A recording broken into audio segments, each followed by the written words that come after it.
ஆனால் ஒன்றை மட்டும் கூறிக்கொள்ள ஆசைப்படுகிறேன்.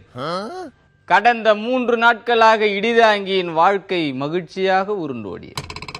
பொங்கலோ பொங்கல் என்ற வார்த்தை இடிதாங்கியின் காது மடல்களில் பட்டு தெரித்து மண்டை மண்டலம் முழுக்க மகிழ்ச்சி சுரப்பி பொங்கிக் கொண்டது. போனை போட்டு பால் பொங்கியாச்சா என்று கேட்டு கேட்டு பதில் சொல்ல முடியாமல் திணறி போய் விட்டான் இடிதாங்கி. அதுவும் மாட்டு பொங்கல் அன்று இதுவரைக்கும் இல்லாத அளவுக்கு வாழ்த்துக்கள் குவிந்து விட்டன.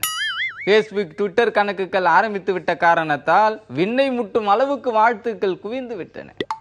வாயில் நுழையாத மாடுகளின் பெயரையெல்லாம் சொல்லி வாழ்த்துகிறார்கள். வாடி வாசலில் நுழையாத மாடுகளை எல்லாம் கூறி வாழ்த்தி மகிழ்த்தி விட்டார்கள். அருமை மாடே என்று வாழ்த்துகிறார்கள், எருமை மாடே என்றும் வாழ்த்துகிறார்கள்.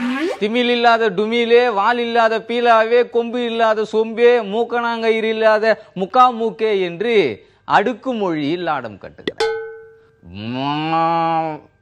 வாழ்த்துக்கள் என்று ஒரு வரியில் கவிதை புனைகிறார்.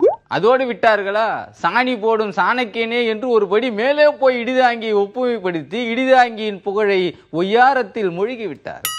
ட்விட்டர் பக்கத்தில் மட்டுமா, முகநூல் பக்கம் முழுக்க இப்படியாக சாணியால் நிரப்பியிருக்கிறார். அப்படி என்றால் உள்ளாட்சியில் புரட்சி வெடிக்கப் போவது உண்மை என்று தெரிந்துவிட்டது. இரட்டை காளைகளை மட்டும் சின்னமாக கிடைத்தால் இடிதாங்கியின் வெற்றியை வேற எந்த கொம்பனாலும் வீழ்த்த முடியாது. காங்கேயம் தொகுதியாக இருந்தாலும் சரி, உம்பளாச்சேரி தொகுதியாக இருந்தாலும் சரி, ஜெயிக்க போவது இந்த கருமத்த மாடுதான் என்ற கருத்து உலாவர தொடங்கிவிட்டது. ஆக களம் வெற்றிடமாக கிடக்கும் இந்த நேரத்தில் இடிதாங்கி என்ற காலை புகுந்து கொம்பை கொம்பை ஆட்டத் தொடங்கிவிட்டது. ஜல்லிக்கட்டு காலை மண்ணை கிளறி கிளறி தன்னைத்தானே உசுப்பேற்றிக் கொள்வதை போல தினமும் கண்ணாடி முன்னால் சென்று உசுப்பேற்றும் பயிற்சியில் ஈடுபட்டு கொண்டிருக்கிறார். அரசியலில் பயிற்சி இல்லாவிட்டால் டியூஷன் மாஸ்டரை அப்பாயின்மெண்ட் பண்ணி தினமும் கற்றுக்கொள்ள வேண்டும்.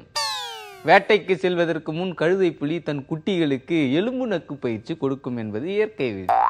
அதை போல பேட்டியில் என்ன பேச வேண்டும், மைக்கை எப்படி மயக்க வேண்டும், தோளில் கிடக்கும் துண்டை தலையை எப்படி கவிழ்த்த வேண்டும், அணிலை போல தாவு தண்டால் எப்படி எடுக்க வேண்டும் என்ற கடுமையான பயிற்சியில் ஈடுபட்டால்தான் களம் வசப்படும்.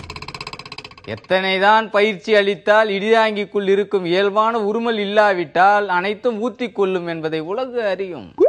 ஜல்லிக்கட்டு காலை சீராவிட்டால் வாடிவாசல் போடி என்று சொல்லி சிரித்து விடும். எனவே உரிமையை பெற வேண்டும் என்றால் உரும வேண்டும் என்று விதியை எருமையிடந்து கற்றவன் இடிதாங்கி என்ற உண்மையை கூறி விடைபெறுகிறேன். நன்றி, வணக்கம்.